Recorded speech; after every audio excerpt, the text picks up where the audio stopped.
Hello, and welcome to another lecture from CyberMD. Please be sure to like, comment, and subscribe to our content so that we can continue to provide free medical education resources to students around the world. Today's lecture topic is capillary fluid exchange, which is a critical concept to understand for the USMLE Step 1 exam.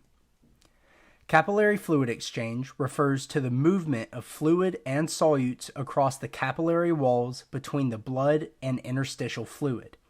There are four primary forces involved in capillary fluid exchange, which are commonly referred to as Starling forces.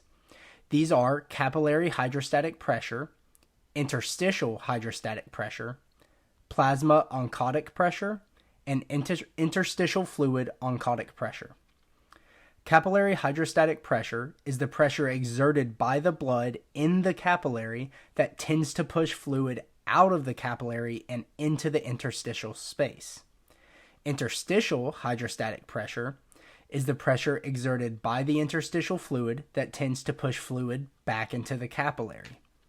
Plasma oncotic pressure is the pressure exerted by the plasma proteins that tends to pull fluid back into the capillary. The interstitial fluid oncotic pressure is the pressure exerted by the proteins in the interstitial fluid that tends to pull fluid out of the capillary.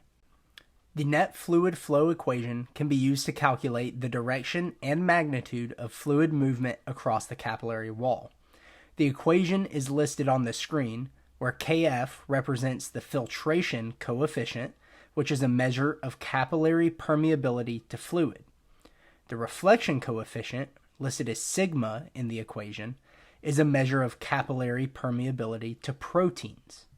A reflection coefficient of 1 means that the capillary is completely impermeable to proteins, while a reflection coefficient of 0 means that the capillary is completely permeable to proteins.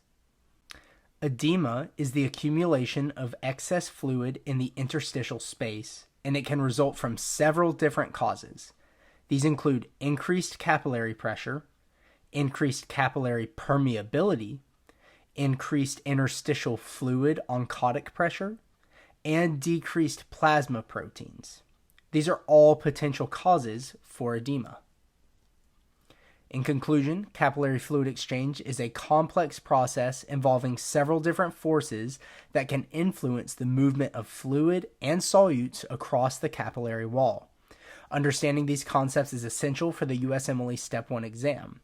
Additionally, understanding the causes of edema is important for understanding the clinical significance of capillary fluid exchange. Please do not hesitate to contact us for any questions or any concerns. Good luck with your USMLE Step 1 exam, and we hope that this video helped.